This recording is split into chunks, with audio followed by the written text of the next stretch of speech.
Praise God! Purihin ang Panginoon sa umagang ito. Hallelujah!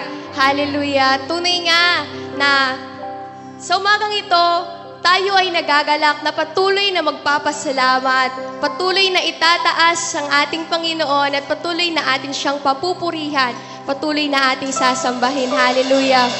Hallelujah! Ayon nga sa kanyang salita na matatagpuan natin sa Psalms 150. Sa banal na templo, ang Diyos ay awitan. Purihin sa langit ang lakas na taglay. Siya ay purihin sa kanyang ginawa. Siya ay purihin sapagkat dakila. Purihin sa tugtog ng mga trompeta, awitin sa saliw ng alpa at lira. Sa tugtog ng tambol, magsayaw. Purihin, mga alpa at plauta, lahat ay tugtugin. Ang Diyos ay purihin sa tugtog ng pompiang, sa lakas ng tugtog, siya'y papurihan. Purihin si Yahweh, lahat ng nilalang. Purihin si Yahweh, hallelujah! Hallelujah! Purihin ka, Panginoon, sa umagang ito. Hallelujah! We praise you, Lord. We praise you, Jesus. Hallelujah! Hallelujah!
Pagkat o Diyos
We worship you, Jesus.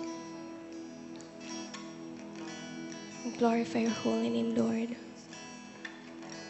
Tunay na ikaw ang Panginoon na napakabuti.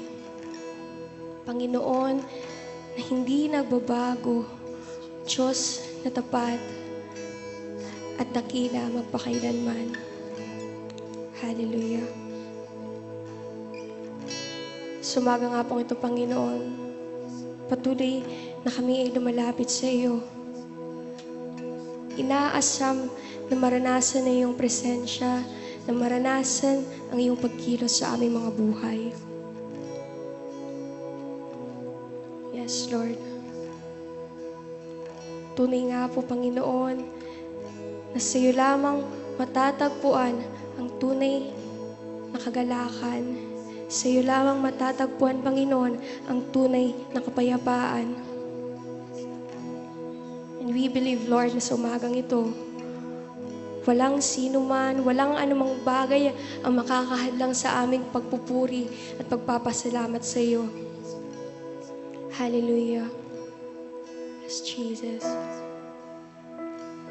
Tunay, Lord, karapat-dapat ka lamang ng lahat ng papuri, karapat-dapat ng lahat ng pagluwalhati. And Lord God, wala kang katulad sa aming mga buhay. Walang makakapantay sa iyong pag-ibig. Walang makakapantay, Panginoon, sa iyong kabutihan at sa iyong katapatan sa amin. Hallelujah. Yes, Jesus.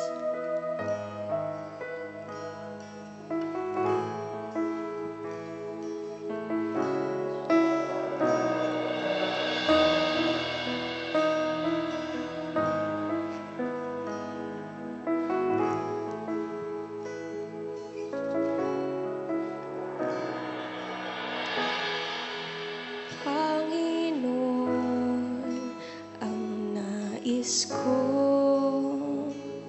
kagandahan mo ay pagmasdan, pag-ibig mo sa'kin tugon, kailan may di pababayaan sa'yo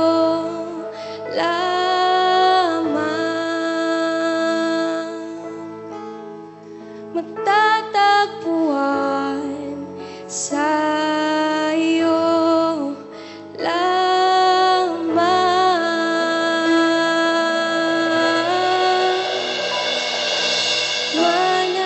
Mananatili sa iyong lilim at sasambahin ka sa dakong lihim. Mananatili sa iyong lilim nang masumpungan ka sa dakong lihim. Oh,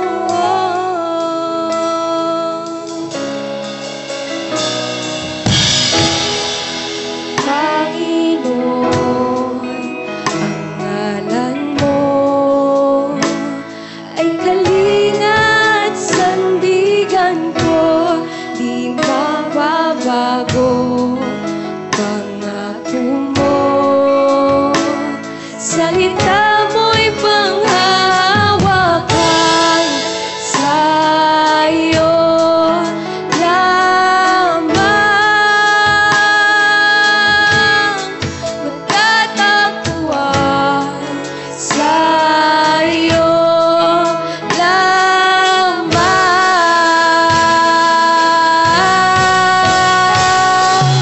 Mananatili sa iyong lilim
Ang papuri ko'y tanging sa'yo, sa'yo lamang iniaalay.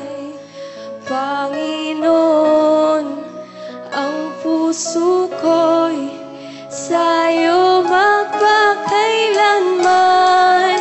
Ang papuri ko'y tanging sa'yo, sa'yo lamang iniaalay. Panginoon, ang puso ko'y sa'yo magpakailanman. Ang papuri ko'y tanging sa'yo, sa'yo lamang iniaalay. Panginoon, ang puso ko'y sa'yo magpakailanman. Ang papuri ko'y tanging sa'yo, sa'yo lamang iniaalay. Panginoon, ang puso ko'y sa'yo magpakailanman. Mananatili sa'yo, dilim at sasambahin ka sa dakong lihim. Mananatili sa'yo, dilim nang masumpungan ka sa dakong lihim. Mananatili sa'yo, dilim, sasambahin ka sa dakong lihim. Mananatili sa'yo, dilim, nang masumpungan ka sa dakong lihim.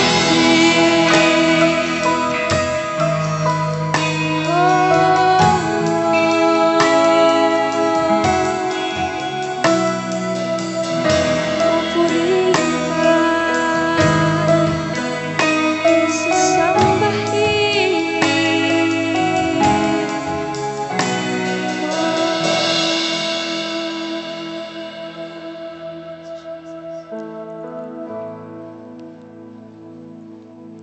Hallelujah. Yes, Jesus. We thank you, Lord God, for your goodness, Panginoon, sa amin. Tunay nga, Panginoon, na ganoon kasagana, ganoon kataas, ganoon kaganda, Panginoon, ang iyong pag-ibig, ang iyong biyaya at habag na iyong ibinuhos sa amin, Panginoon, sa pamamagitan ng iyong anak na si Jesus, na nag-alay ng kanyang buhay doon sa krus ng Kalbaryo, Panginoon, upang kami ay maligtas, Panginoon, sa kamatayan na dulot ng kasalanan. Lord, hindi kami karapat-dapat ng lahat ng iyong ginawa, ng lahat ng iyong pag-ibig na ibinigay sa amin. Subalit patuloy kami nagpapasalamat, Panginoon, at patuloy na aming ibinibigay sa iyo ang buhay na ito. Sinusuko namin, Panginoon, sa iyo ang aming mga buhay. At sa umaga pong ito, punuin mo ito, Panginoon, ang kagalakan. Punuin mo ito, Lord, ng iyong presensya. Na sa aming mga buhay nga po, Panginoon, ikaw ang makita. Ang liwanag mo, Lord, ang makita sa aming pamumuhay. Ang tunay na kaligtasan, Panginoon, wala sa kanino man, wala sa anumang bagay sa mundong ito, kundi tanging sa iyong anak na si Jesus lamang. Hallelujah. We thank you, Lord God, sa kalayaan na iyong binigay sa amin. And this morning, malaya tayo na patuloy na awitan ng Panginoon. Malaya tayo na patuloy na ibigay sa Kanya ang lahat na papuri na karapat-dapat lamang sa Kanya. Hallelujah. We are amazed by your love, Lord. We are amazed by your grace.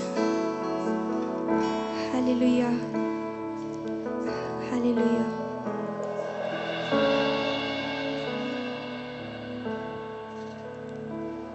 Sa iyong biyaya, ako'y namamangha sa iyong kalinga. Panganib ay di banta sa pag-ibig mo. Palaging ligtas ang puso.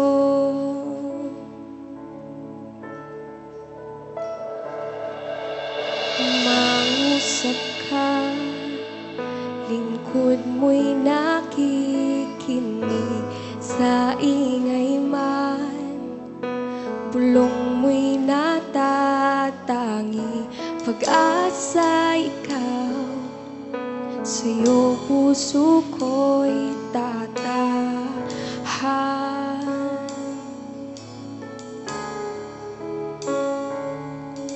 Tanggulan ng puso ko ay nahanap sa'yo, Kristo, pangalan mo, kanlungan ko.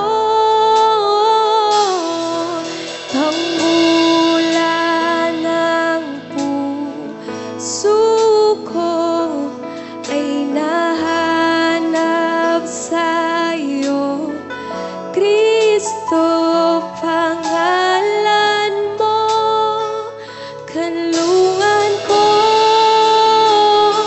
Kailan ko mangusap ka, mangusap ka, lingkod mo'y nakikinig sa ingay man. Bulong mo'y natatagi, pag-asa ikaw. Sa'yo puso ko'y tatahan.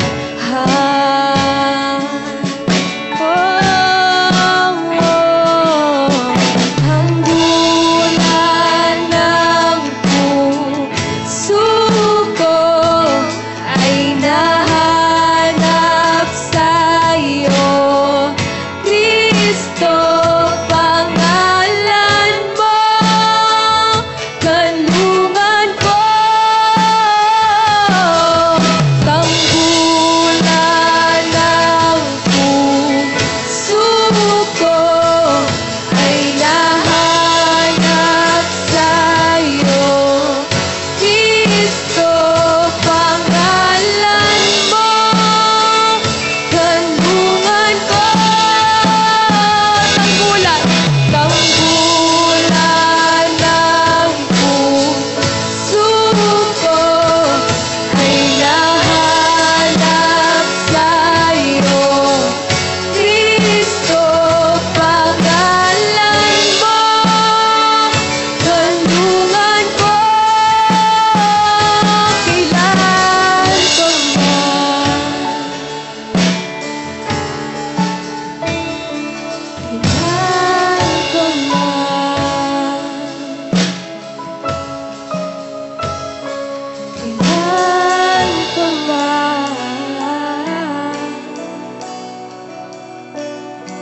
Kailan ko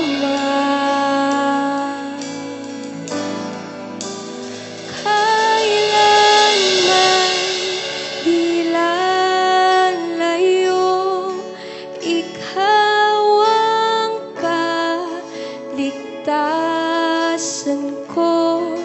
Binabalot ng iyong lakas, sa piling mo ako'y ligtas.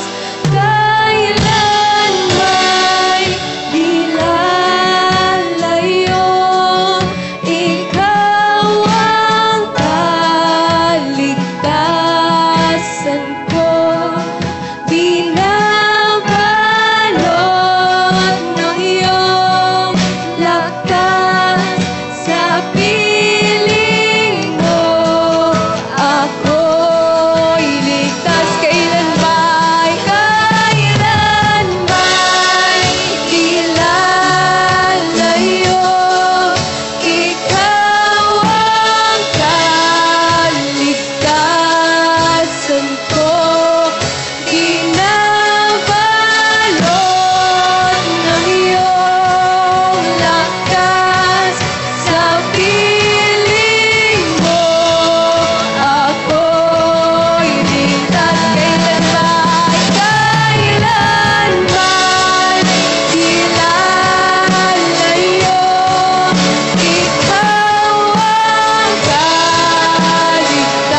kailan pa man, oh,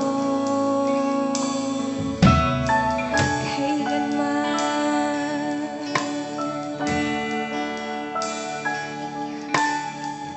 Tunay na dakila ka, oh, walang katulad. Purihin ka, Panginoon. Tunay na ikaw lang ang kailangan ko. Ikaw lang ang kasapangan ko. Walang maihahalin tulad sa'yo. Oh, Panginoon. Oh, sasambahin ka, luluwalhatiin ka, pupurihin ka.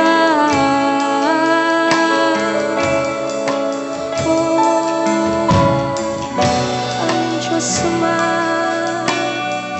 tunay na napakabuti mo.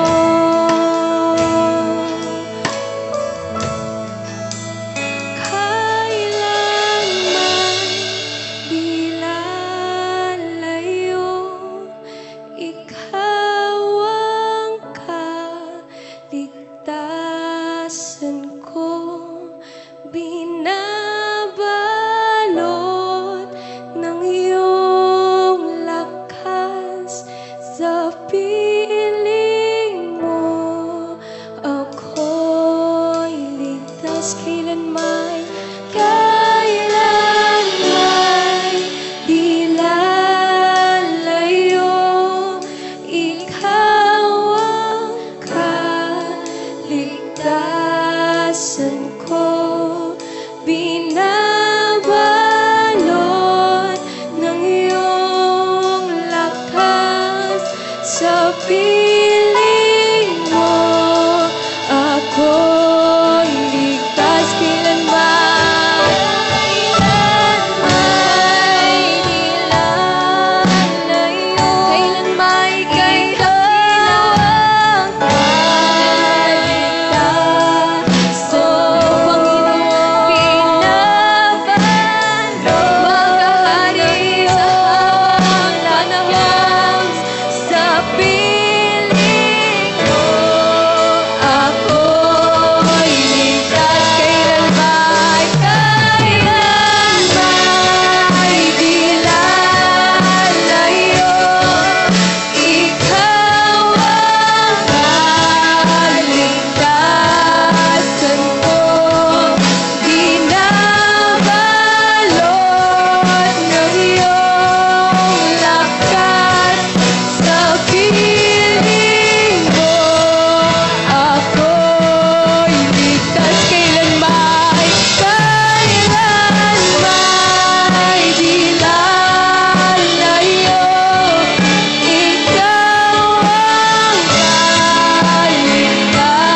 Hallelujah. Tunay nga, Lord, na kailanmay, ika'y dakila.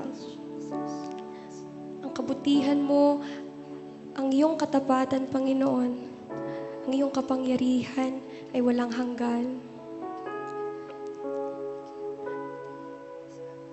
Hallelujah. Lord, sa umaga pong ito, patuloy kaming nagpapasalamat sa kapunuan sa aming mga puso, sa iyong presensya na patuloy na aming naranasan, sa kagalakan na patuloy na nararanasan ng aming mga puso sa mga oras na ito dahil sa aming pagpupuri sa iyo, Panginoon, na patuloy na aming naibigay sa iyo, Panginoon, ang karapat-dapat na pagluwalhati sa iyong pangalan. Lord, tunay na walang makahihigit sa iyo, walang makapapantay sa iyo, Panginoon. Patuloy mo nga po, Panginoon, na tanggapin ang aming mga awitin, tanggapin ang aming mga papuri sa iyo, ang aming pagpapasalamat sa lahat ng iyong ginawa, Panginoon, sa buhay ng bawat isa.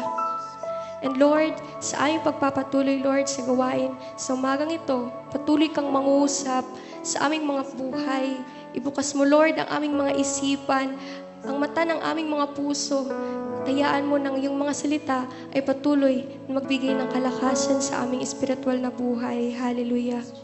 Hallelujah. Tunay nga, Panginoon, na ang lahat ng papuri, ang lahat ng pagsamba, ang lahat ng pagluwalhati ay sa iyo lamang. In Jesus' name, Amen. Amen.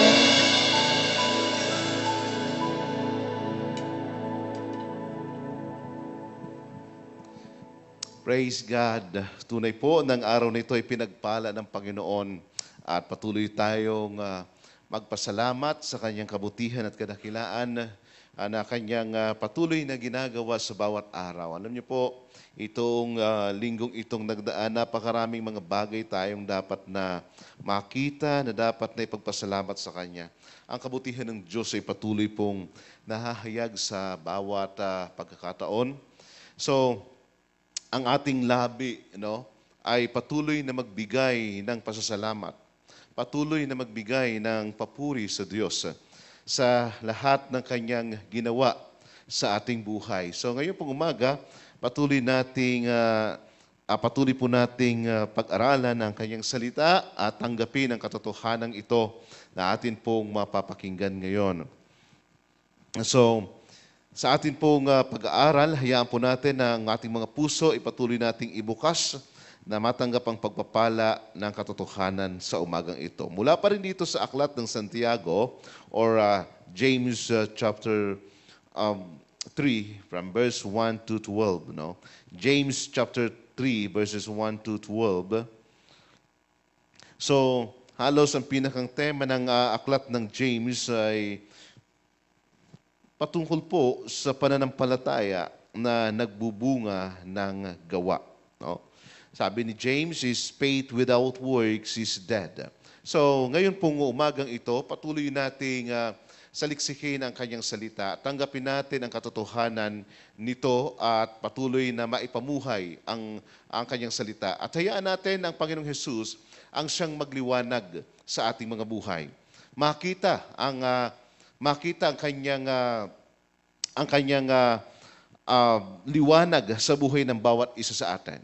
So sa umaga ito, ang ating pong pag-uusapan ay binigyan natin ng pamagat na Taming the Terrible Tongue. Small but terrible. Madalas nating marinig ang salitang iyan, small but terrible. Bagamat napakaliit, subalit napakalupit. Okay? So, ang pag-aaral natin sa umagang ito ay paano mapaamo. Hinanap ko sa Tagalog ang salitang taming. Tame is may kasing kahulugan na salitang mapaamo, mapigil. Okay? Ang malupit na dila. So, bayan niyo po ako sa akin pong babasahing talata mula po sa James chapter 3 verses 1 to 12. James chapter 3 from verse 1 to 12. Sabi ng talata, mga kapatid, huwag maghangad na maging guro ang marami sa inyo. Iyamang alam ninyo na tayong mga nagtuturo ay hahatulan ng mahigpit kaysa iba. Tayong lahat ay malimit magkamali.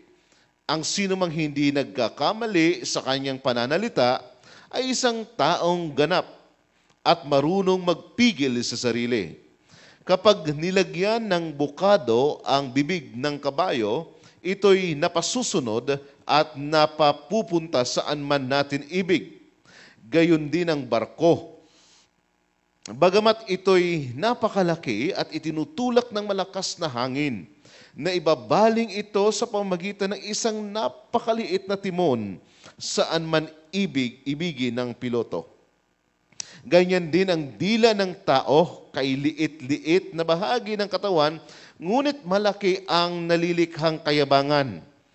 Isipin na lamang ninyo, nakapalalagablab ng isang maliit na apoy ang isang malawak na kagubatan. Ang dila ay isang apoy, isang daigdig ng kasamaang nakahahawa sa ating buong katawan. Mula sa impyerno ang apoy nito at pinapag-aapoy ang lahat sa buhay ng tao. Lahat ng uri ng ibon at mga hayop ay na lumalakad o gumagapang o nakatira sa tubig o ay kayang supilin at talagang nasusupil ng tao. Ngunit walang makasusupil sa dila. Ito'y napakasama at walang tigil, puno ng kamandag na nakamamatay. Ito ang ginagamit natin sa pagpupuri sa ating Panginoon at Ama. Ito rin ang ginagamit natin sa pag-aalimura sa tao na nilalang na kalarawan ng Diyos. Sa iisang bibig nanggagaling ang pagpupuri at pag-aalimura. Hindi ito dapat mangyari, mga kapatid.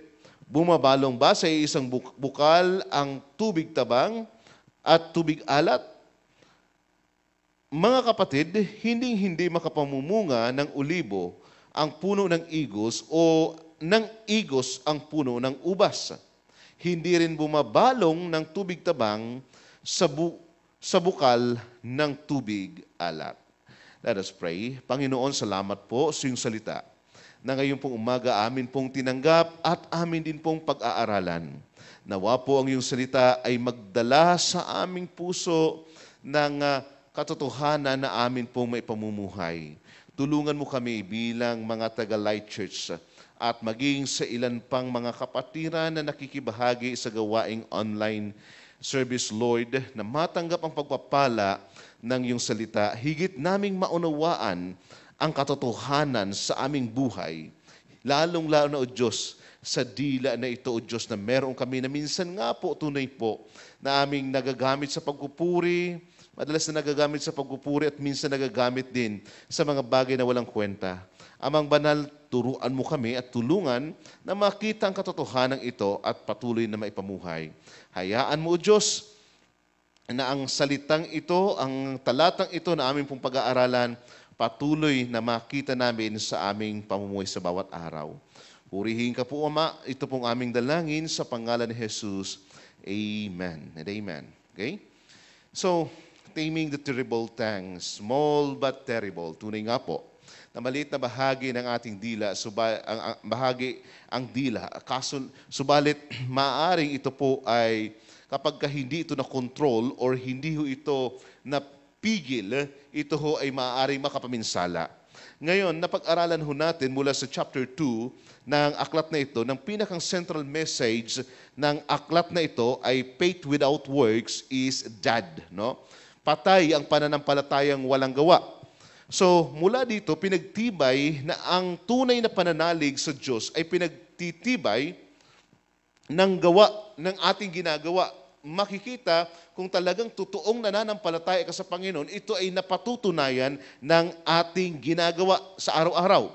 Hindi lamang basta-basta ginagawa natin yung mabuting bagay, bagkus ginagawa ho natin yung kalooban ng Diyos. Sapagkat napagtibay na natin ng mga nakaraang linggo na marami tayong maaaring mabuting gawin, subalit ang tanong, ito bang mabuting ginagawa natin ay may kaugnayan sa kalooban ng Diyos. Ngayong umaga, tingnan po natin ang katotohanan ito, kung binago na nga ng Diyos ang ating puso sa pamamagitan ng pananalig sa Kanya.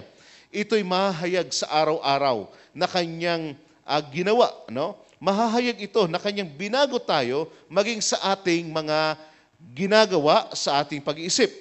Ngayon, sa chapter 3, mapapansin natin na naging specific si James. Papaano i-apply yung katotohanan na faith without works is dead. Ngayon, naging specific naman siya sa pananalita. Papaano ho? No? Makikita ho natin na binigyang pansin ni James sa chapter 3 ang salita, pananalita at dila. Genuine faith yields to Christ's lordship over your tongue. No? Tunay na pananampalataya ay mayroong pagpapasakop kay Hesus Kristo bilang Panginoon at maging sa ating dila. Na paano ba na pararangalan ang Panginoon? Paano na ipasasakop ang ating dila? No? At napakahalaga ng katotohanan ito. Ito ay isang napaka-practical na katotohanan na madalas nating naririnig. Yung nilalabas ng ating labi, nilalabas ng ating dila, kung ito may pagpapala o ito'y sumpa.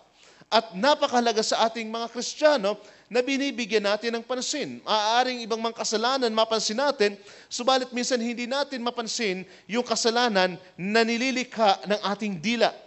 Tulad ni David, ang bawat mananampalataya ay may katulad na dalangin sa Psalms 141 verse 3. No? Sabi po ng awit 141 verse 3, take control of what I say, O Lord, and guard my lips. Okay? Nandun ho yung salitang control, no? Take control of what I say, no? Ngayon titingnan po natin, no? Paano ito makokontrol, no? Paano ito makokontrol? Sabi ni David, take control of what I say and guard my lips. Okay? So, nandoon yung prayer. Actually, yung 141 is prayer niya ito. Okay? Hindi ito isang awit, kundi isang panalangin sa Panginoon na hinihiling niya sa Panginoon na tulungan siya ng kanyang labi, no, ay makapagsalita ng mga bagay na higit na magbibigay kapurihan sa Diyos. Okay? Kung tunay na kilala natin si Jesus bilang tagapagligtas, ikaw ay mayroong patuloy na pakikipaglaban upang magpigil ng dila. Okay? Mapababae o mapalalaki, pare-pareho tayong responsable sa kung ano ang sinasabi ng ating labi, ng ating dila. No? Matapos na ihayag ni Paul ang katotohanan sa Romans chapter 3, verse 10. No? Romans chapter 3, verse 10. Sabi ni Paul, walang matuwid, wala kahit isa. Okay? So, pagdating sa chapter 3, verse 13 to 14, sinundan niya ito ng ganitong pahayag. No? Matapos niyang sabihin na walang matuwid, wala kahit isa, sinundan niya ng ganitong pahayag. Ang lalamunan nila ay tulad ng libingang bukas. Ang kanilang mga labi ginagamit sa pandaraya. Dila nila'y makamandag na parang ulupong. Puno ng panunungayaw at masasakit na salita ang kanilang bibig. Mapapansin ho natin na isa sa mga bunga ng kasalanan ay ang anumang maaaring ilabas ng ating labi, ng ating dila, na maaaring ikasakit or maaaring ikabagsak ng iba, mga salitang hindi ayon sa nais ng Panginoon. Minsan po, may katotohanan na masakit, no? At alam nating matuwid ito, mabuti ito. Subalit, may mga salita na alam natin kasinungalingang makasisira ng relasyon, makasisira ng samahan, makasisira ng anumang maging ng sariling buhay ng tao. So, binigyang pansin ni Paul. So, nangangahulugan po na hindi lamang yung mga bagay na kinikilala nating malalaking kasalanan, halimbawa pagpatay, halimbawa sabihin na natin pangangalunya, yung adultery, homosexuality, hindi lamang ito yung kasalanan. Bagkus, mapapansin po natin na ang kasalanan ay na makikita ho natin ay may kinalaman sa kung anong inilalabas ng ating dila. Okay?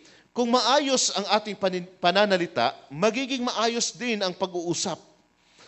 Minsan naman, hindi rin makapagsalita ng harapan kung kailan wala na yung tao sa kanaman pag-uusapan, pagkwekwentuhan. Kaya minsan, wala talagang naaayos. Bakit ito nangyayari? Bagaman tayo ay merong pagbagong pagkatao. Lahat ng Kristiyano ay merong panibagong pagkatao. Okay? Ayon po sa 2 Corinthians chapter 5 verse 17, na ang sino mang nakipag-isa na sa Panginoon, siya'y bago na, no? Bagong nilalang na. So ito yung panibagong pagkatao na ipinagkaloob sa atin ng Panginoon. Bagamat meron tayong panibagong pagkatao, subalit may panahong tinataglay natin yung old nature. Ito'y laban sa Espiritu ng Diyos. Okay? So, unawain po natin ang katotohanan ito. Sino ba sa atin, no? Sino ba sa atin ang hindi na inaatake ng lumang pagkatao? Matapos na si Jesus ay naging Panginoon at tagapagligtas ng ating buhay, okay? Continuous yung ating pakikipaglaban sa lumang pagkatao. Hindi ito nawala basta-basta. So, kung bakit ho tayo hinahamon ng Panginoon, ng salita ng Diyos, ni Apostle Paul, ng ating buhay ay mamatay na yung lumang pagkatao, araw-araw, dahilan maaari itong mabuhay kung hindi mabubuhay si Kristo sa buhay nating ito. No? Yung old nature. Oo, mayroong forgiveness sa kasalanan. Subalit yung old nature minsan bumabalik-balik kapag hindi natin nabantayan ang ating sarili. Hindi natin na-surrender ang ating buhay sa Panginoon. So, palaging mayroon tayong laban at ang old nature, it is against siya sa will ng Panginoon. Against siya sa Espiritu ng Diyos. Ayon sa Galatia 5, versikulo 17. The tongue is one of the major battlegrounds in the war. To become godly people, we must wage war daily in this front. Okay? Matindi ho yung laban ng dila. Okay? Makikita ho natin minsan yung sagutan, ano? Minsan may mga tawag diyan, mga salita, ano, yung mga mostly mga rapper no? Sagutan sila, okay? Kumbaga patalasan ng isip, paanong may dudugtong yung bawat salita, pero yung mga kanilang sinasabi ay palaging mayroong laman, no? Laman maaring totoo, maaring paninira, kumbaga matindi ho yung laban, okay? Matindi yung laban. Subalit ang laban na ito ay sa atin mismo, sa ating pagkatao, paano tayo nagsasalita, no? Na maaring ikatatag or ikababagsak ng sinuman. So, to become godly people, we must wage war, okay? Daily on this front. Palagi nating kinakaharap. Palagi nating araw-araw, okay? At wag nating sabihin, yung mga kapatid nating mga deaf ay hindi na sila nagsasalita. Ano? Madalas, pag nakita ho natin dyan, meron tayong School for the Deaf sa Bethel Bible College. So, meron tayong mga Bible School student, no, na mga magpapastor na deaf. Okay? So, madalas mapansin ninyo, hindi nga nagsasalita, pero masyadong napakalikot ng kamay. Okay? So, yun yung pamamaraan, yung sign language, ang kanilang pamamaraan. So, ang tinutukoy ho dito is yung pakikipag-communicate ho natin, okay, na kung saan maaaring ikabagsak o ikatatag ng pananampalataya. Ngayon, tingnan ho natin ang 4 na katotohanan na kinakailangan nating kilalanin upang mapaamo ang dilang malupit. Unang-una, to tame the tongue, we must recognize that we will be held accountable for what we say. Okay? Unawain natin ang katotohanan na tayo ay mayroong pananagutan sa kung ano ang ating sinabi. Alam niyo po, sa konteksto ng korte, no? Kapag ka nagkaroon ng examination, ano man ang sinabi mo niyan, recorded ho lahat yun. Okay? At ito ho'y pinagbabatayan na maaaring mag-ebidensya o pahayag mo upang maipanalo mo o maaaring kabagsak mo ang anumang kaso. So, Ano man ang maaaring sabihin mo, accountable ka dyan. Okay? Madalas minsan, bago mag-testify ang isang tao, yung kanyang kamay ay ipinapatong sa Biblia. Okay? Nasabihin niya yung buong katotohanan. Ngayon, unawain ho natin ang pinakang context ng talata. Sapagkat sinabi ni Apostle James o ni Santiago sa talatang ito, mga kapatid, huwag maghangad na maging guro ang marami sa inyo, yamang alam ninyo na tayong mga tagtuturo ay hahatulan ng mahigpit kaysa iba. Tayong lahat ay malimit magkamali. Ang sino mang hindi nagkakamali, sa kanyang pananalita ay isang taong ganap at marunong magpigil ng dila. Ano ho kinalaman nito sa pagtuturo? Okay? So, ang mga iglesyang sinulatan ni Santiago ay mayroon pong tinatawag tayong mga self-appointed teacher. Okay? Self-appointed teachers. Nangangahulugan na sila ho'y tagapagturo at kinikilala nilang sila'y mga rabbi. Okay? Sila'y rabbi. Subalit wala namang pagkilala mula po sa community na sila'y tagapagturo. So, binigyang babala ni James na huwag maghangad na maging guro ang marami. Bakit po? Dahilan lamang ba sa kung anong kailang ituturo? Okay? Na maaaring magkamali o maaaring tama ang kailang ituro? Unawain ho natin ang passage sapagkat mayroong kinalaman ito sa pride ng isang tao. Halos sa panahon po natin ngayon, maaaring hindi ho ito kaiba. Sapagkat sa panahon natin ngayon, may mga self-appointed pastor. Okay? Self-appointed pastor. Meron bang ganon? Meron ho. Yung nagpapatawag na pastor, subalit walang pinagpapastoran na church. Okay? Self-appointed apostle. Okay? Gusto niyang tawagin siyang apostle, subalit hindi siya inappoint ng Panginoon na maging apostle. Bakit po? Tapos na ho. No? Tapos na. Yung 13 apostle. Okay? Kasama ho doon si Judas. Mismong si Lord ang nagpili ho sa kanila. Ngayon, mayroong mag-i-exist sa panahon natin ngayon, magpapakilala na ako'y apostle. Okay? Wala hong recognition. Bakit ho? Sapagkat gusto nilang makuha yung mga churches at kung ano-ano pang gusto nilang mangyari sa kanilang buhay. Mayroong nagpapakilala sa panahon ngayon na self-appointed prophet. Okay? Kung ano-ano mga inihuhula na wala namang kapahayagan, wala naman talaga silang kapahayagan mula sa Panginoon. Ito'y sarili lamang nila sa sarili lamang nilang kaisipan. Sa Jewish context, okay? Sa Jewish context, inirerespeto ang mga rabbi na eksperto sa batas at nagtuturo sa mga anak na lalaki ng Israel. Okay? Nandun yung kanilang pagrespeto. Halimbawa, kay Paul, nirerespeto si Gamaliel, okay? Na nagturo kay Apostle Paul at halos may mataas na pagkilala kay Gamaliel bilang rabbi. So kinikilala nila. So dapat lang na igalang na sila, okay? Dapat lang na sila igalang dahil sila'y tagapagturo ng kautusan. Subalit, mali na ibigay sa kanila ang honor na para sa Diyos. Dapat, na para sa Diyos lamang, dapat ipinagkakaloob ito sa Panginoon. Okay? Minsan kinontra ni Jesus ang mga gurong ito. Sa Matthew chapter 23, verse 6 to 12. No? Matthew chapter 23, verse 6 to 12. Sabi ni Jesus, ang ibig nila'y ang mga upuang pandangal sa mga piging at ang mga tanging luklukan sa mga sinagoga. Ang ibig nila'y pagpugayan sila sa mga liwasang bayan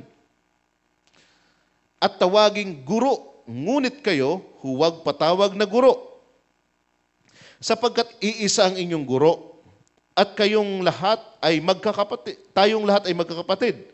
O kayong lahat ay magkakapatid. At huwag ninyong tawaging ama ang sinamang tao sa lupa, sapagkat iisa ang inyong ama, ang amang nasa langit. Huwag kayong patawag na tagapagturo, sapagkat iisa ang inyong tagapagturo, ang Mesiyas. Ito ho yung pinakang context o pinakang punto na nais sabihin ng Panginoong Hesus. Ang pinakadakila sa inyo ay dapat maging lingkod ninyo. Ang nagpapakataas ay ibababa at ang nagpapakababa ay itataas. napakarami sa panahon ho natin na gustong patawag na bishop. No? Titingnan ho natin ito. Sapagkat ang pagiging guro, okay, ang pagiging guro ay isang napakainam po na bagay. Okay? Ang maging tagapagturo. Bakit? Ang dami mong natutulungan na sila'y mapalago sa pananampalataya sa konteksto ho ng iglesia. And maging sa labas, kapag ikaw isang teacher, natutulungan mong lumago sa kanilang buhay ang mga tao, ang mga bata, mga kabataan. Okay? Inihahanda mo sila sa kanilang patutunguhan, maging sa loob ng church. Napakahalaga ng pagtuturo. Mahalaga yung ginagampanan ng tagapagturo sa loob ng iglesia. Okay? Na itinuturo ang buong katotohanan ng salita ng Diyos upang lumago sa pananampalataya. Subalit ang pinakang problema, no? Oras na parang ikaw na ang tinitingala, na parang super galing, at dumating ang panahon na pati ikaw bilang guro ay hindi na kayang pagsabihan o maturuan. Okay? See, it means na nagiging palalo, no? Dahilan sa maaaring pagkilala sa kanya ng community. Ito yung napakahirap, no? Nang mayroon ng pagmamataas na hindi na maturuan, hindi na mapagsabihan. So, may pagkakataon sa atin pong bansa na minsan yung title ay binibili at hindi ho pinaghihirapan, no? Yung title ay ipinagbibili o ibinibenta. So hindi na ho pinaghihirapan. Halimbawa, may pupuntang grupo ng mga bishop at pagkatapos i-declare kang bishop na din, okay? Kahit na wala kang nasasakupang mga churches. At gustong patawag na bishop. Pag hindi mo tinawag na bishop, hindi ka napapansinin. Okay? Meron po sa panahon natin ngayon, alam nyo kapag sinabi nating bishop, nangangahulugan, marami kang mga churches na nasasakupan. Okay? So, kinikilala kang obispo. Sa atin naman, sa Assemblies of God, ay district superintendent or presbyter. Yun ay katumbas ng bishop sapagkat overseer ng mga churches. Pero hindi ho natin binibigyan na title na bishop, kundi presbyter or district superintendent. So, may mga grupo ng mga nagpapakilalang theological school at sa kaunting panahon ng module, nabibigyan agad ng doctorate degree at gustong-gusto nilang patawag na doktor. Okay? Ang totoo, ang pag-aaral sa seminary ay aabutin po ng 10 to 12 years. Okay? Ang naabot ko lang almost nasa 6 years. Okay? 5 years. Okay? Ng bachelor degree. So, aabutin po ito ng 10 to 12 years. Depende sa program. Talagang pinaghihirapan ang pagiging doktor. So, napakarami ngayon. Kaya minsan, napakababaw ng teaching sa loob ng church dahilan kung ano-ano lang yung pinag-aralan sa pagiging doktor. At gustong-gusto nilang ikabit sa kanilang pangalan ang doktor. Okay? Or sa hulihan ng pangalan may nakalagay PhD, D-Min. Okay? O kung anong title yung kanilang tinapos. Okay? Subalit, minsan po, ang mga totoong doktor of philosophy, doctor of ministry, may mga kilala akong ayaw nilang patawag na doktor. Okay? Mayroong kababaang loob. Subalit, ginagampanan ang kailang tungkulin na magturo sa mga iglesia, sa mga churches. At meron ho tayo na mga ganitong uri ng tagapagturo sa Assemblies of God na mayroong Doctor of Biblical Studies, subalit hindi niya ikinakabit sa kanyang pangalan. So, ang paglilingkod sa Panginoon ay napakahalaga, no? Napakahalaga na mayroong kababaang loob. Sabi ni John the Baptist, he must increase, I must decrease, no? He must increase and I must decrease. Mahalagang tama ang laman ng puso ng sino mang lingkod ng Diyos upang ang kanyang bibig ay maghayag ng karangalan ng Diyos, hindi ng sariling buhay. So kapag kaganoon na maaaring after sa title ang isang tao, maaaring anumang maaaring ipahayag niya ay mayroong pagmamataas. Imbis na mayroong kababaang loob na pasakop. Noong unang taon ng aking pagpapastor dito sa Light Church, halos hindi ako komportabling patawag na pastor. Okay na sa akin na tawagin Kuya June ng mga kabataan, or Brother June, or Brother Cesar.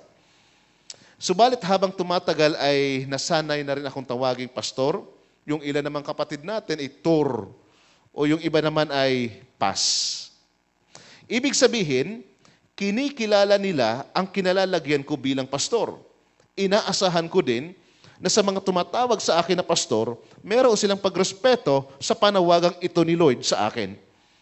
Kung hindi naman member ng church na pinagpapastoran ko, okay lang namang tawagin ako sa aking pangalan or Brother June. Total, bawat isa sa atin ay parehong miyembro ng katawan ni Kristo. Nangangahulugan, tayo po ay magkakapatid kay Kristo. Ano man ang kalagayang ipinagkaloob sa atin ng Panginoon. Ang punto ni Santiago sa mga guro na kung hindi ka tinawag dyan, huwag kang mag-proclaim na guro, no? Na guro ka o pastor ka. Dahil kung hindi naman iyan ang panawagan sa iyo ni Lord, at kung ano-ano ang maaaring ituturo mo, no, na pansarili lamang, ito'y pananagutan mo, no? Ito'y pananagutan mo sa Diyos sa araw ng paghuhukom. Naalala ko minsan, si Mr. Vin, no? Madalas sa mga bata nanonood kay Mr. Vin. Mayroong isang pelikula na hindi naman siya doktor, subalit ginampanan niya ang pagiging doktor sa isang operasyon. No? Tsamba nga lang na ayon sa pelikulang yon na gumaling yung may sakit sa operasyon na yon. Subalit, sinuri ng isang doktor, maraming mga kamalian sa procedure na ginawa sapagkat hindi ho talaga siya totoong kwento. Minsan nga, magpapagupit siya, hindi naman siyang barbero. Nung walang ibang makita at sinuot niya yung gamit ng isang barbero, mayroong nagpagupit sa kanya at ayon, nakalbo. Bakit? Hindi naman siya barbero. Ganon din naman po sa loob ng church. Kung hindi ka tinawag ng Panginoon na magpastor, maaari kung ano ang maaaring ituro mo at bunga ito ng maaaring pagmamataas sa isang tao. At hindi mula sa kanyang kababaang loob na maglingkod. Ang nais ng Panginoon na sino mang lingkod ay naglilingkod na mayroong kababaang loob. At anumang maaaring sabihin mo, bunga ito ng kababaang loob at hindi mula sa kung anumang maaaring maipagyabang natin. So, ano man ang ituro natin sa tao, maaaring ito'y ikalalago nila o ito po ay maaaring ikapahamak kapag kamali. Ipinakita ni Santiago sa verse 2 na kasama siya sa sinasabihan. Okay? Hindi niya ho in-exclude ang kanyang sarili. Sabi niya, tayong lahat ay malimit magkamali. Yung salitahong tayong lahat. Okay? Hindi niya sinabing kayong lahat, kundi sabi ni James, tayong lahat, kasama kanyang sarili. Tinukoy niya, malimit magkamali. We're all prone to sin. Okay? Isang kilalang author at Bible teacher na binigyang diin niya ang isang view na dapat nating tingnan ang ating sarili hindi bilang isang makasalanan, kundi isang pinaging banal na madalas nagkakasala. Well, by God's grace, I am saints, okay? But I'm a saint who stumble in many ways, not just occasionally. Okay? Tayo ho'y pinaging banal ng Panginoon. Tayo pinaging banal ng Panginoon. Subalit, madalas na nagkakamali. So, napakahalagang makita natin ito bilang mga mananampalataya. Okay? Na mayroon tayong mga kamalian, pagkakamali, bagamat hindi na kagaya ng dati, sapagkat mas pinili natin sundin ang kalooban ng Panginoon, ang kanyang nais. Sabi ni James dito sa verse 2b, if anyone does not stumble in what he says, he is a perfect man, able to bridle the whole body as well. Yung word hong perfect man na binigyang pansin ni James, okay, hindi ho ito nangangahulugan na sinlessly perfect. No? Hindi ho ito nangangahulugan na wala nang bahid ng kasalanan. Si Jesus lang yung nagkatawang tao na walang anumang bahid ng kasalanan. Ngayon, kung uunawain natin ang katotohanan ito ho'y mayroong kasing kahulugan ng salitang mature. Okay? Mature. So, we can never achieve sinless perfection in this life. Ito yung katotohanan. No? Wala hong sino man sa atin na maaaring makaabot habang nabubuhay sa daigdig ng perfection na walang kasalanang pagiging ganap sa buhay na ito. But we can grow to spiritual maturity. No?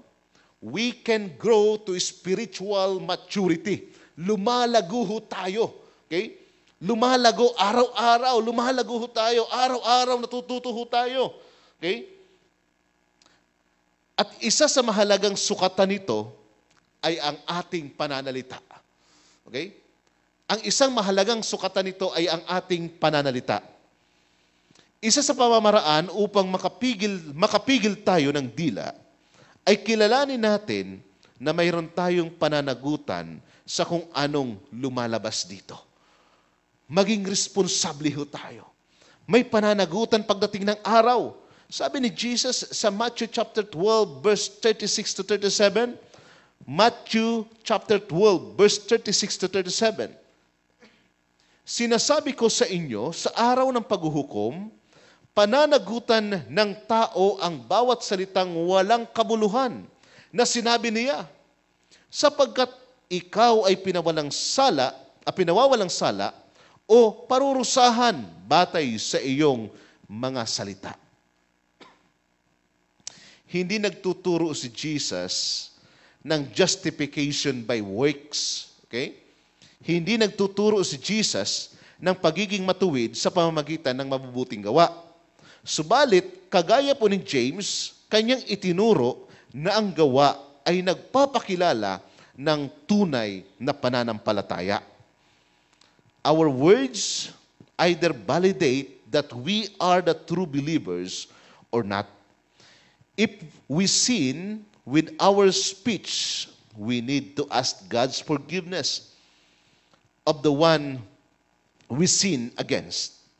Genuine believers have this sense of being accountable for their speech. So, nagpapakita sa kung anong sinasabi ho natin. Diba? Minsan, may mga puna nung araw na minsan sasabihin, actually, bilang isang Pentecostal, mayroong mga estudyante, classmate ako nung araw sa Bible School, sinabihin yung isang estudyante. Sabi niya, ano ka ba naman? No? Sabi niya sa isang estudyante, ano ka ba naman? Every time na mayroong altar ko, lumalapit ka at paulit-ulit kang natutumba. Subalit hindi ka nagbabago sa iyong sinasabi. Okay? Yung isa naman, ano ba naman iyan, no? Halos every day nag-speak in tongue ka, pero pagka maya-maya kung ano nang pinagsasabi mong masasakit na salita. Napakahalaga ho, no? Na makita ho natin ang katotohanan na bilang tunay na mananampalataya, mayroon tayong pananagutan sa kung anong ilalabas ng ating dila. Subalit, bilang lingkod ng Panginoon, napakahalaga na mayroong kababaang loob tayong maglingkod sa Panginoon. At buhat sa kababaang loob na ito ho'y maglalabas ng pagpapala sa ating dila. Okay? Ang kababaang loob na ito. Bilang mga mananampalataya, tayo po ay may pananagutan sa Panginoon. Pangalawa, to tame the tongue, we must recognize its power for good or for evil. Kilalanin na ho natin na maaaring sa ikatutuwid, ikabubuti o ikasasama ang maaaring ilabas ito. Kilalanin ho natin na every time, minsan kapag biglang nung araw, mayroong minsang leader ng simbahan na nabigla ho siya, biglang lumabas ng mura ang kanyang bibig. And biglang napaisip ako, sabi ko, ano ba talaga ito? No? So, naging leader na, pero bakit lumalabas bigla ang kanyang bibig? ng mura. Okay? Nabigla lang. Hindi siya galit no? Nabigla lang. Sapagkat unawain ho natin kung anong pinakang laman ng kanyang puso. So, gumamit ng ilang analogy si James upang pagdiinan niya ang maaaring magawa ng dila dito sa 3 to 5. Sabi ni James, kapag nilagyan ng bukado ang bibig ng kabayo, ito'y napasusunod at napapupunta saan man natin ibig. Gayon din ang barko. Bagamat ito'y napakalaki at itinutulak ng malakas na hangin, na ibabaling nito sa pamamagitan ng isang napakalit na timon saan man ibig ng piloto. Verse 5, ganyan din ang dila ng tao, kay liit-liit na bahagi ng katawan, ngunit malaki ang nalilikhang kayabangan. So, dalawa ho yung kanyang ginamit na analogy para ipakita kung ano ang talagang totoong kalagayan ng dila ng tao. Yung una, yung kabayo na mayroong bukado sa bibig. Okay? Kapag kahinila mo yung direksyon na kanyang patutunguhan. Bagamat malaki yung katawan ng kabayo, subalit maaaring mapasunod mo sa ganong kaparaanan.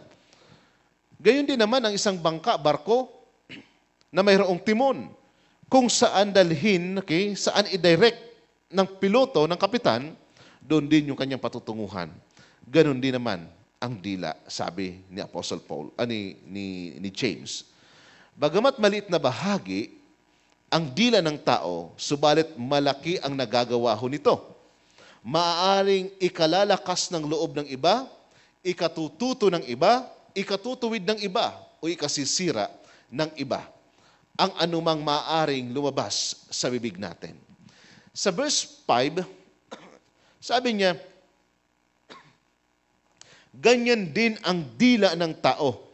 Kay liit-liit na bahagi ng katawan, ngunit malaki ang nililikhang kayabangan. Ito ang ibig sabihin ni James, no? Don't underestimate the power of the tongue, because if you do, you won't be able to tame it. No? Kapag hindi ho natin, kapag isinantabi lamang natin ang katotohanan ito, no? Maaring kung ano lang, maaring lumabas ho dito. If you control your tongue, it can direct your whole life into what is acceptable in God's sight. If you don't control your tongue, it will get you into great trouble. No? Bantayan ang sinasabi.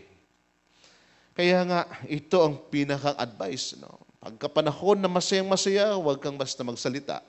At baka kung anong maipangako mo. Panahong galit na galit, huwag kang magsalita. At baka anong sumpa ang maaring ilabas ng bibig. Sa panahong ito ng social media, madalas ho nating marinig ang salitang think before you click. Okay? Think before you click. Sa atin bilang mananampalataya, mahalaga ang think before you speak. Kung ito ba'y pleasing kay Lord, ito ba'y makakapag-glorify o maaaring ma-exalt ang Panginoon. Maaaring si James ay disagree sa isang rhyme ng mga bata. Yung stick and stone may break my bones, but words will never harm me. So ito'y taliwas sa Proverbs chapter 12 verse 18. Nang sabi ng Proverbs 12 verse 18, ang salitang walang taros ay sumusugat ng damdamin, ngunit ang magandang salita, sakit ng loob ay gumagaling. Imagine kung bawat isa sa atin ay may mga dalang patalim. Yung knife, razor blade, or bolo. At kapag mayroong hindi magandang nangyari sa atin, biglang gagamitin natin ito, tiyak na lahat tayo ay sugatan. Ang totoo, ang dila ay matalim na maaaring makasugat. Subalit ingatan natin ito, isuko sa Panginoon. At ang puso't isipan natin ay punuin ng salita ng Diyos upang ito'y magdala ng kaligtasan at kagalingan sa iba. Proverbs chapter 16 verse 24, no? Proverbs 16:24, ang magiliw na pangungusap ay parang pulot-pukyutan, matamis sa panlasa, pampalusog ng katawan. Sa ating tahanan, ito ay magdadala ng kagalingan. Sapagkat may mga panahon sa loob ng tahanan na may mga kahirapan. Minsan may mga nasisira yung relasyon ng anak sa magulang. Bakit? May mga panahon ng magulang, kapag ka nagsasalita sa kanyang mga anak, na parang hindi makita na kapwa-tao niya yung kanyang pinagsasabihan. Basta lang siya makapagsalita, sino ka ba naman? Anak lang kita. Mga ganun mga pananalita. Gumanti naman yung anak, sino ka ba? Magulang lang kita. No? May sariling buhay din ako. Kaya ko namang buhayin ang sarili ko. So, bunga ho ng pagmamataas, bunga ng kasalanan at kung maanong maaaring lumabas ho dito. Kaysa sa mga pananalita na maaaring magdala ng kagalingan, anak, kumusta ka? Kumusta ang buhay mo? May pinagdadaanan ka ba? Anong kahirapan ang pinagdadaanan? Maaari ba kitang ipag-pray? No?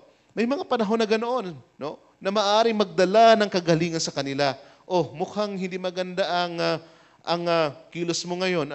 Kumusta ka?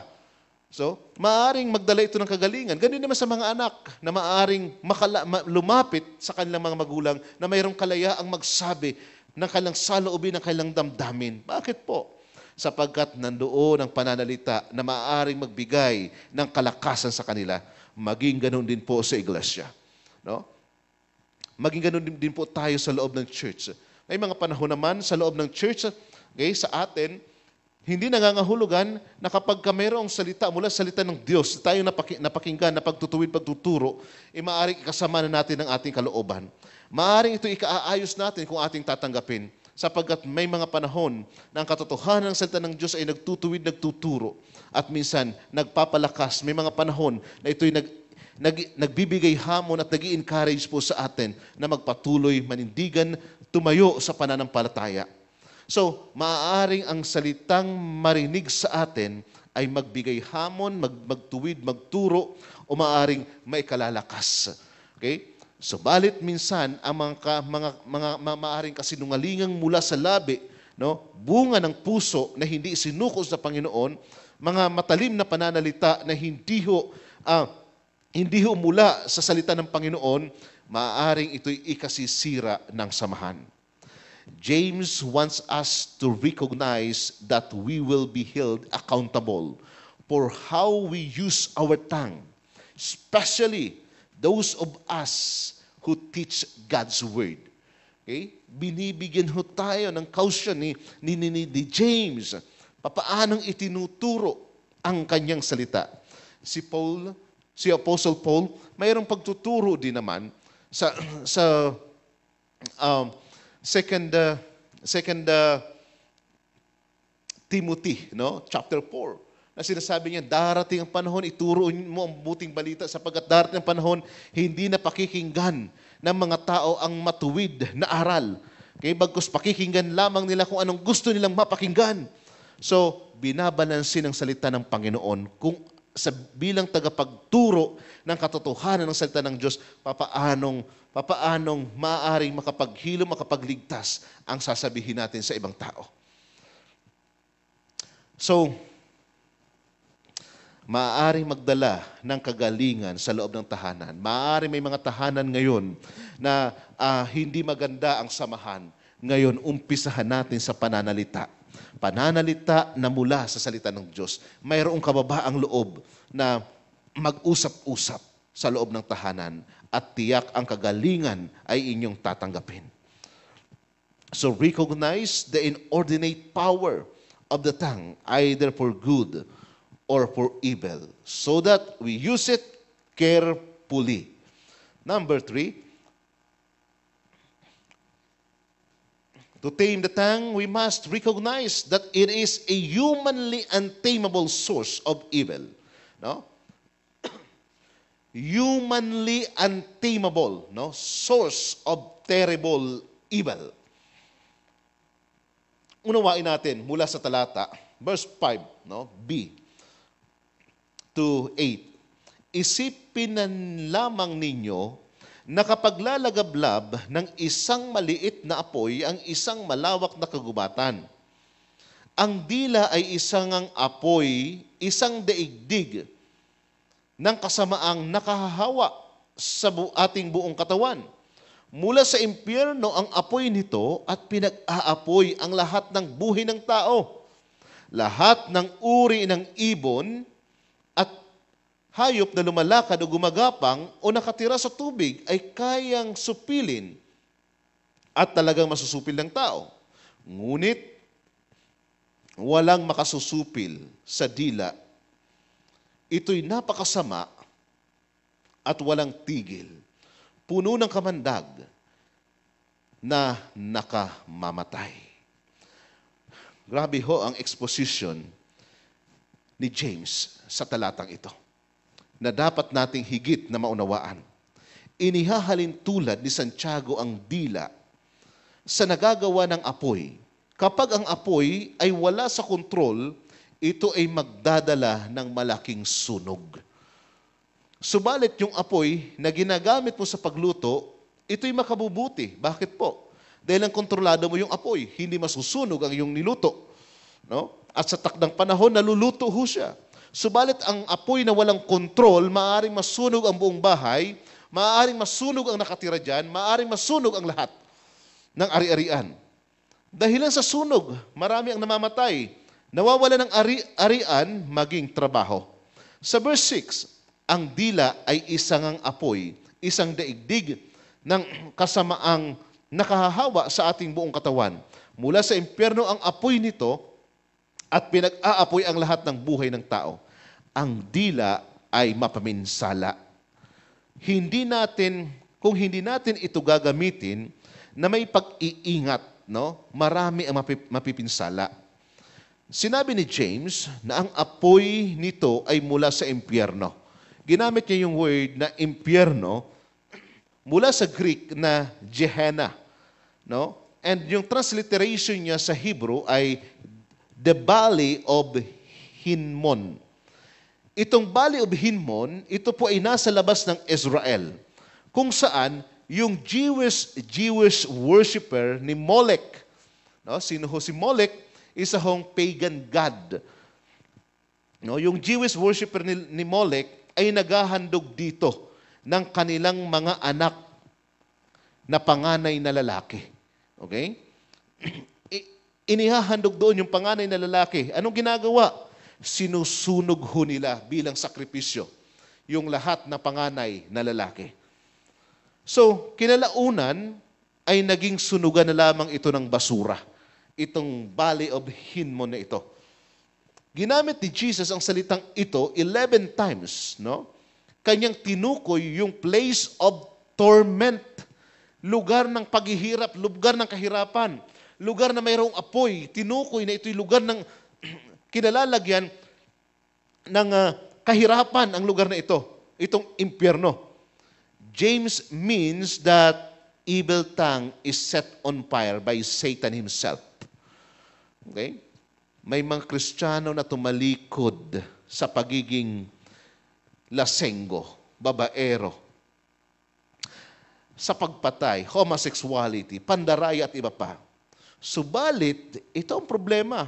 Hinahayaan naman at hindi mabantayan ang sarili sa pagkwento ng buhay ng iba, paninirang puri sa iba, no?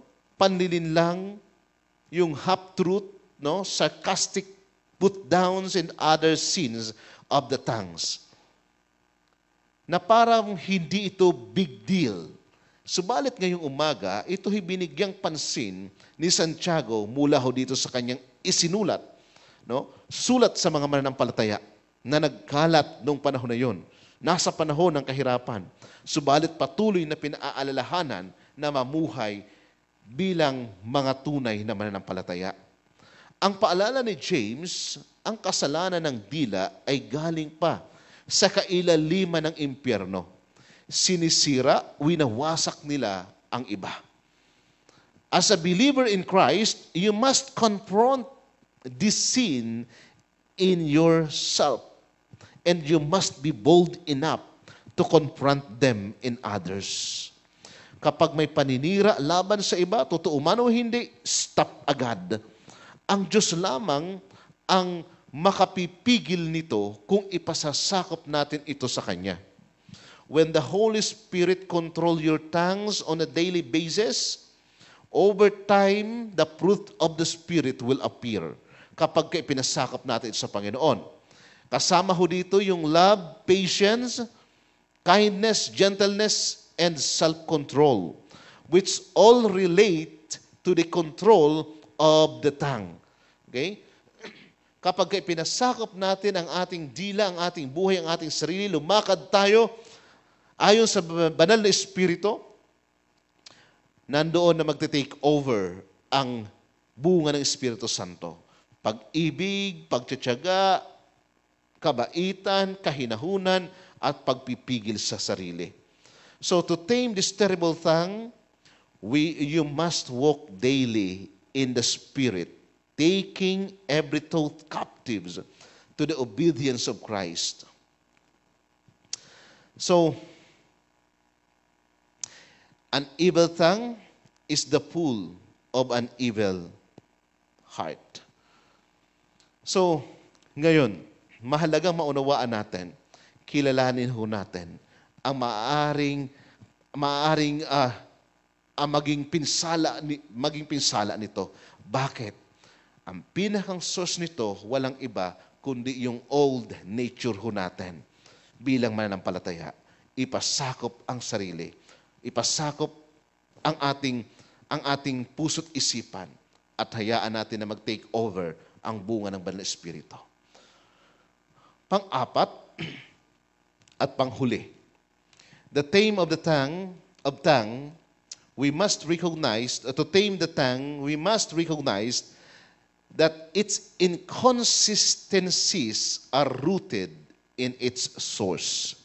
Inconsistencies. So mapapansin po natin dito sa verse 9 to 12, ito ang ginagamit natin sa pagpupuri sa Panginoon at Ama. Ito rin ang ginagamit natin sa pag-alimura sa tao na nilalang nakalarawan ng Diyos sa iisang bibig ng gagaling ang pagpupuri at pag-aalimura. Hindi ito dapat mangyari, mga kapatid. Bumabalong ba sa isang bukal ang tubig tabang at tubig alat? Mga kapatid, hindi makapamumunga ng ulibo ang igos, ng puno ng igos, o ng igos ang puno ng ubas. Hindi rin bumabalong ang tubig tabang sa bukal ng tubig alat. Mapansin ho natin si James, no? Napansin ni James yung pabago-bagong lumalabas sa dila ng tao. No? Sabi ko kanina, minsan nag-speak in tongue, maya-maya, iba naman yung linabas ng bibig na puro paninira. So hindi ho maaari yung ganoon. Okay? Napansin ito ni James. Minsan ginagamit sa pagpupuri sa Diyos, minsan ginagamit sa paninira sa ibang tao na nilikhang kawangis ng Diyos. No? Minsan, nakasticker sa sasakyan yung Jesus reigns, subalit nakastick sa puso yung evil thought. Hypocrisy. No? Hypocrisy. Ano yung hypocrisy sa Tagalog? Hypocrite. Ang Tagalog ng hypocrite?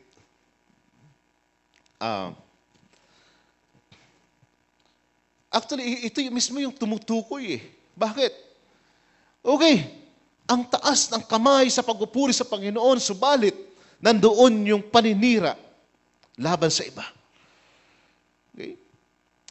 Sabi ni James sa verse 12, mga kapatid, hindi makapamumunga ng ulibo ang puno ng igos. Unang igos ang puno ng ubas. Hindi rin bumabalong ang tubig tabang sa bukal ng tubig alat. Ang punto ni James ay pareho sa punto ng Panginoong Jesus. Mula po sa Matthew chapter 12, verse 34. Anong sabi niya sa mga Pariseo? Sabi niya, "You brood of vipers, how can you, being evil, speak what is good? For the mouth speak out of that which fills the heart." Okay? Dito sa translation na ito, can a fig tree produce olives, my brothers? Okay? Or a grapevine produce pigs? Neither can a saltwater spring yields fresh waters. Okay. So, mapansin natin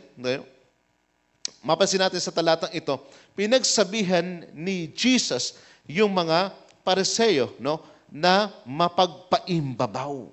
Okay? Bakit? Mapagkunwari, no? Oo, naglilingkod nga sila doon sa templo. At nakikita ng mga taong naglilingkod sila. Okay? Na nagkakandak sila ng mga ritual sa loob ng temple. Subalit, mayroong pagkukunwari sa kanilang puso na hindi talaga totoo yung kanilang paglilingkod sa Panginoon, sapagkat ang kanilang tinitingnan ay ang kanilang pansariling interes lamang. Matthew chapter 15 verse 8, but the things that proceeded out of the mouth comes from the heart, and those defiles the man. Ang bibig ay pintuan lamang ng kung anong laman ng puso ng tao. Okay? Proverbs chapter 4 verse 23. Watch over your heart with all diligence, for from it flows the spring of life. Minsan sa isang online class, nagtanong ang isang instructor. Sabi ng instructor na ito, "Class, may natutuhan ba kayo?" Akala ng isang estudyante, nakamute yung kanyang microphone. Biglang sumagot ang estudyanteng ito, "Wala nga kaming natututuhan kanina pa." Dinig na dinig ng instructor at bigla siyang sinagot na, "Nagtatanong ako kanina pa kung may tanong ka. Subalit sabi mo, wala at nakuha mo. Ngayon, sasabihin mong wala kang natutuhan." Sabi ng instructor, "Ibabagsak kita sa subject na ito." Bakit? Okay, online class. Sabi niya, okay, sige, may natutuhan na ka, may natutuhan. At kinalaunan nang magtanong instructor, no? Akala niya nakamute. Akala niya hindi siya maririnig. Biglang magsalita. Kasi iyon yung totoo, no? Para sa kanya. Na wala siyang natutunan. Subalit yun din ho ang naging dahilan para magbanta ang teacher na ito na ibabagsak siya. Minsan, iba ang sinasabi natin sa talagang laman ng puso at isipan. Maaring ito ikasira mo at maaring ikasira ng iba. Kung nais mong makontrol ang dila, umpisahan mo ito sa iyong puso. Okay? Kung nais mong makontrol ang iyong dila, umpisahan mo ito sa iyong puso. Una, work daily at taking every thought captives to the obedience of Christ. Ayon dito sa 2 Corinthians chapter 10, verse 5. Ipasakop sa Panginoong Jesus, okay, ang buhay. Pangalawa, walk daily under the control of the Holy Spirit. Walk daily under the control of the Holy Spirit. In Galatians chapter 5, verse 18. And then, renew your mind by memorizing scriptures. No? Renew your mind by memorizing scriptures. Napakahalaga sa mananampalataya na palaging alam ho natin ang salita ng Panginoon. Di ba may mga panahon na may mga tao magsasabi, basa ka ng basa ng Biblia, wala namang pagbabago sa iyo. Sila, mayroon bang pagbabago sa kanila? Okay? At least nagbabasa ka ng Biblia, every time na mayroong tayong nagagawang hindi mali, every time na mayroong tayong nagagawang mali, mayroong conviction ng Panginoon mula doon sa binasa natin. Mayroong reminder ang Panginoon. Si Lord ang nagbabago. Kaya ipagpatuloy ang pag-aaral ng salita ng Diyos. Okay? Wag ho nating hayaan na malinlang tayo sa ganung uri ng pananalita ng iba. Kasi every time na mayroon tayong kamalian, i-remind tayo. Yun po, no, may nagagawang kamalian. Ibig sabihin, nagawa mo na and nandoon yung reminder. Minsan naman, gagawin mo pa lang, nandoon agad yung reminder ng Panginoon. So, napakahalaga ho ng salita ng Diyos. Okay?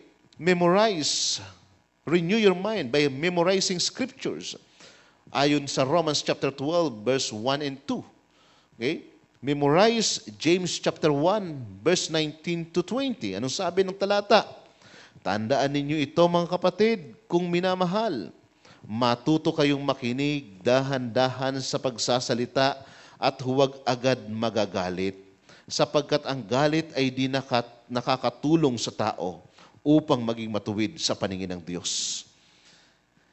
Ephesians chapter 4 verse 29, huwag kayong gumamit ng masamang pananalita, sikaping lagi na ang pangungusap ninyo'y yaong makabubuti at angkop sa pagkakataon upang pakinabangan ng mga nakikinig. Napakahalaga ng mga katotohanan ito sa atin. Bawat isa sa atin ay may mga sariling dila. At kung anong laman ng puso't isipan, yun ang nailalabas. May mga panahon na maaari tayong magsalita ng magandang bagay, subalit iba ang laman ng ating puso. Mahalaga na ito po ay ating ipasakop sa Panginoon. I-surrender sa Panginoon at alalahanin natin ang paalala ng salita ng Panginoon. Kung paano natin ginagamit ang dila sa pagpupuri sa Panginoon upang mapagpala ang iba, upang maituwid ang iba, maturuan ang iba, matuto ang iba. Unang-una, tayo ho ang napagpapala nito. Bakit? Tayo ho ang tumanggap ng salita ng Panginoon. So, bilang Kristiyano, bakit ito'y isinulat at idinagdag ni Santiago dito sa kanyang sulat para sa mga Kristiyano? Halos isang bahagi ng kanyang kasulatan, binigyang diin ang dila. Madalas humababasa natin ito sa Book of Psalms and Proverbs, mga isang talata lamang. Subalit ito po'y halos buong passage na binigyang pansin ni James. Sapagkat sa kanyang panahon, napansin niya na hindi maganda ang maaring kahinatnan dahil sa dila. Bakit sa dinami-dami na maaring maging hamon si James, ito pang dila ang kanyang napansin? Sapagkat dumaranas sila ng pag-uusig nung panahon na yon.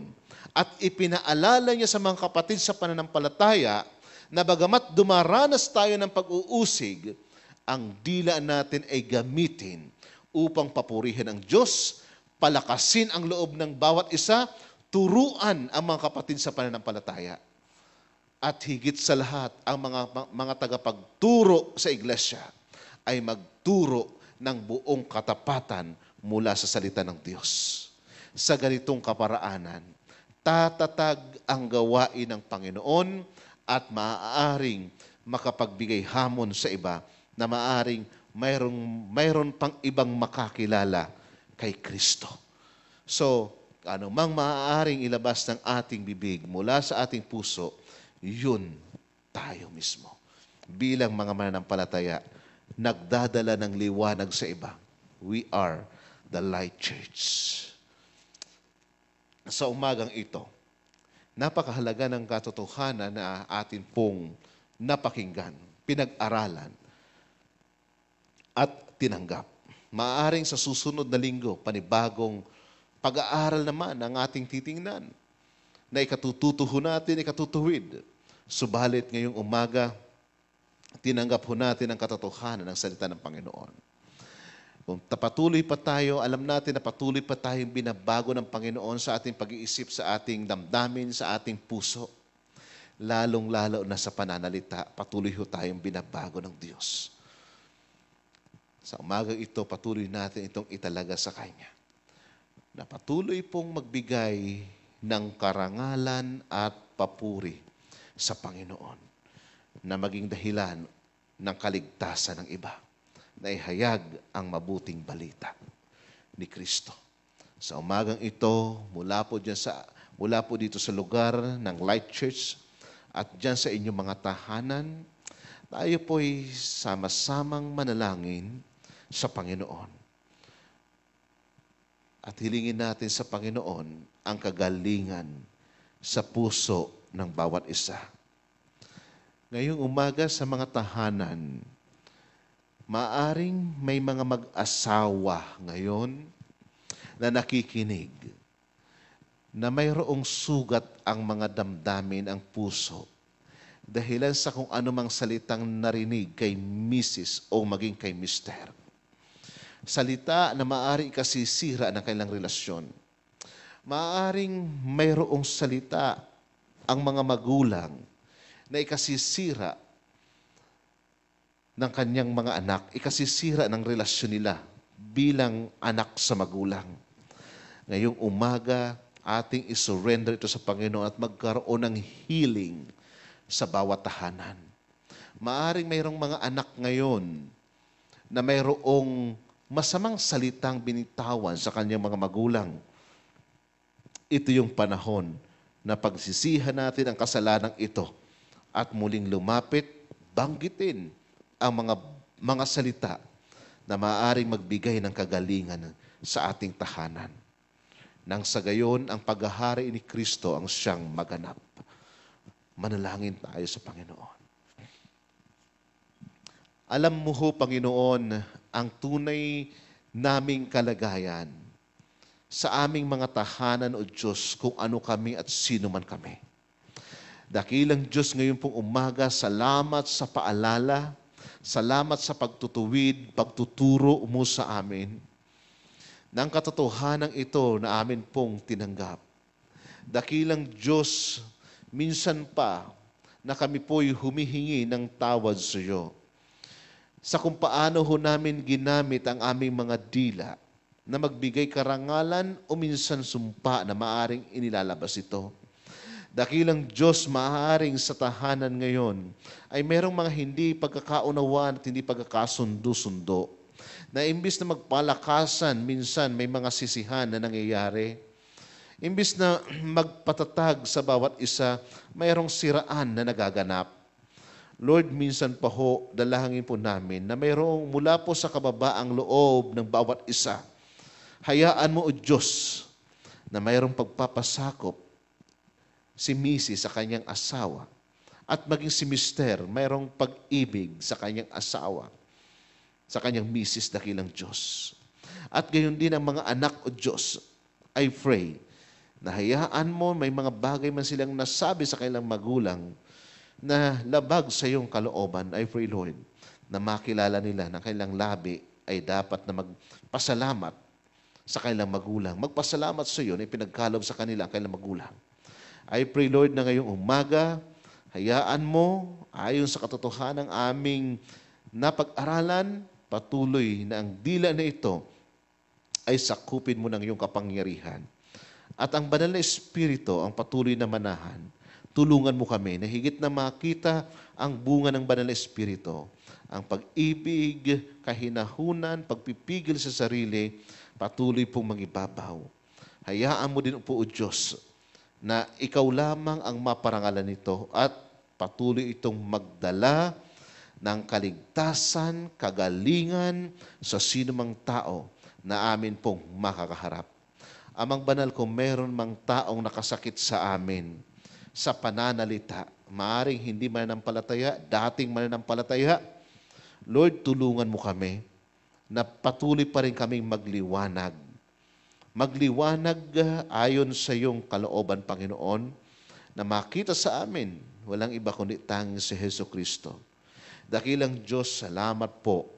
At alam ho namin na patuloy kang mayroong ginagawa sa buhay ng bawat isa amin. Patuloy mo kaming binabago. Mula po sa araw na ito, Diyos, ayon sa katotohanan na aming tinanggap, patuloy kaming magbigay karangalan, pagpupuri sa iyo. Purihin ka po, Ama. Sambahin ka. Ito pong aming dalangin sa pangalan ni Jesus.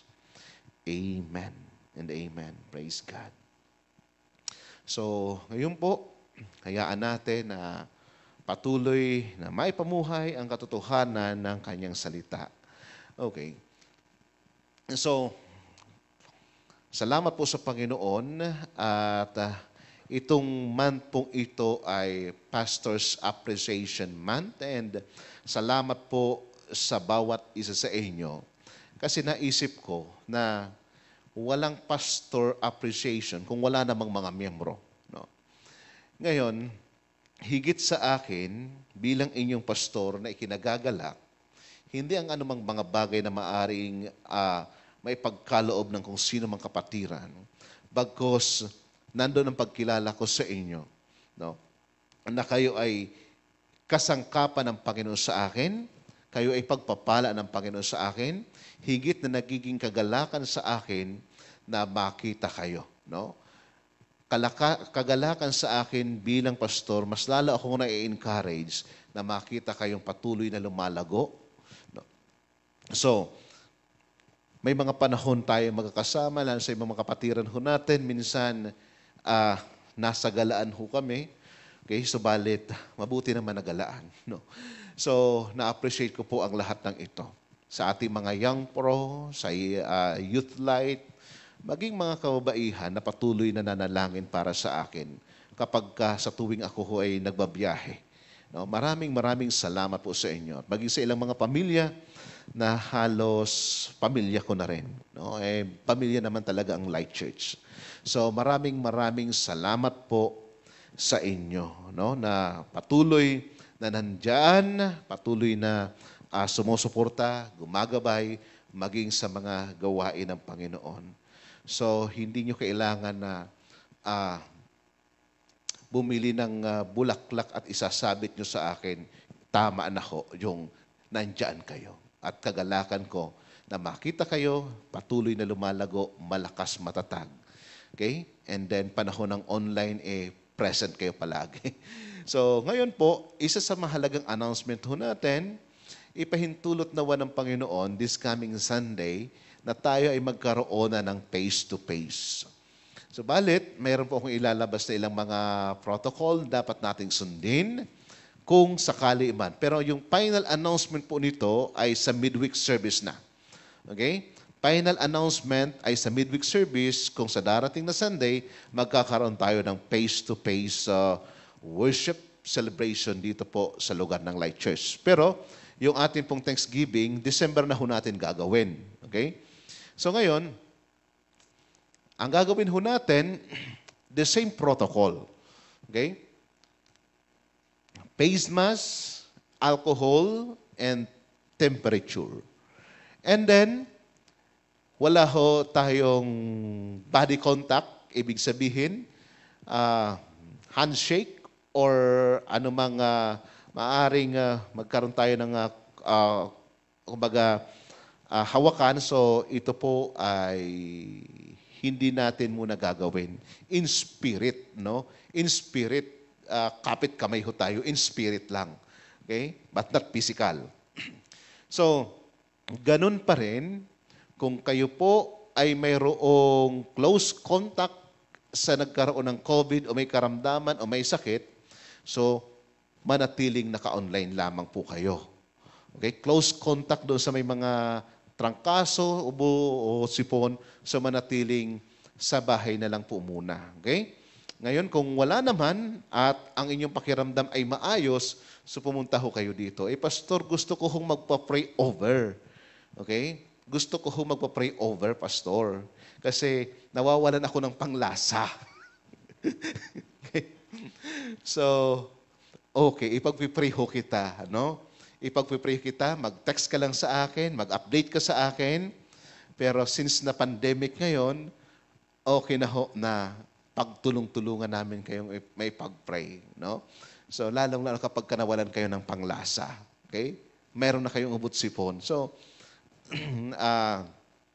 mahal ho natin ang bawat isa, syempre. Okay? At alam kong mahal na mahal nyo din ako. At ayaw nyo magkaroon ako ng sakit. Kasi kapag ako na yung naka-quarantine, ewan ko lang kung anong mangyari sa online ho natin at mag-isa face-to-face. So, ingatan ho natin ang bawat isa. Okay? So, yun po ang ilang mga mahalagang paalala natin. So, ngayon, mamayang hapon, 3:00, yung lahat pong NXA Youth Light na nasa recharge. Anong ibig sabihin nito? Yung nauna ng nakapag-aral ng foundational ay mamayang hapon magpapatuloy ho tayo for evangelistic training. Okay? Mamayang hapon, 3:00, for evangelistic training ang gagawin po natin. So, 3:00 ng hapon. Mula po dito sa Light Church. Okay? So yun po ang mayroong ilang young pro na gustong mag-join sa evangelistic training. So pwede po kayo mag-join. Okay. So, yun lamang po ang mga mahalang announcements. So, abangan nyo po by Thursday kung mapinalize na po natin ang face-to-face this coming Sunday. Okay? So, nawa po ang pagpapala ng Panginoon, patuloy niyong matanggap at yung atin pong mga kaloob sa Panginoon ay pareho pa din. Ilagay na lang ho natin kay Sister Karen sa GCash. Or this coming Sunday, magkaroon na tayo ng face-to-face, dalhin niyo po ang inyong mga kaloob.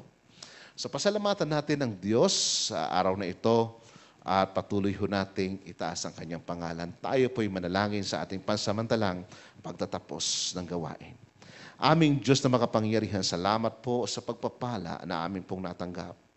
Salamat po sa iyong salita na patuloy nagtutuwid, nagtuturo sa amin.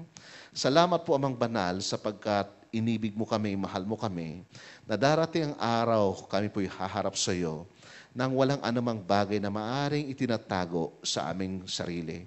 Bagkus buong katapatan na patuloy na maglilingkod. At salamat din po, Diyos. Isang araw maririnig po namin ang katotohanan mula sa iyo na iyong sasabihin, pumasok ka sa kaluwalhatian ng iyong Amang nasa langit. Amang Banal, tunay nga po, isang panapanabik na sandali ang mga panahong iyon na ikay amin pong makaharap. Lord, tunay po ng panahon namin ngayon ay maaring panahon ng kahirapan, kagipitan. Maaring ang panahon na ito ay panahon ng tanda ng iyong muling pagbabalik. Dalangin po namin, ihanda mo ang bawat isa sa amin na mayroong kagalakang salubungin ka sa iyong muling pagbabalik. I pray, Lord, na ilayo mo ang bawat isa sa anumang malulubhang gawa ng kaaway, maging mga karamdaman in Jesus' name. Bagkus, Lord, hayaan mo na ikaw lamang ang mapapurihan at maparangalan. Salamat po, Ama, sa iyong katapatan. Salamat po sa umagang ito. Salamat sa pagpapala na iyong pong pinagkaloob at ang kagalingan sa puso ng bawat isa, maging sa tahanan, sa mga magulang, mga anak. I pray, Lord, na iyo na pong pinagkaloob. Salamat po sa katotohanan ng iyong salita, Amang Banal, na aming pong tinanggap. Patuloy po kami magpupuri at hanggang sa muli na aming pagkikita-kita dito sa lugar ng Light Church. Patuloy mo pong pagpalain. Purihin ka po, Amang Banal. Ito pong aming dalangin sa pangalan ni Jesus na aming Panginoon. Amen. Amen. Praise God. Isang mapagpalang umaga at si Kristo ang mapapurihan.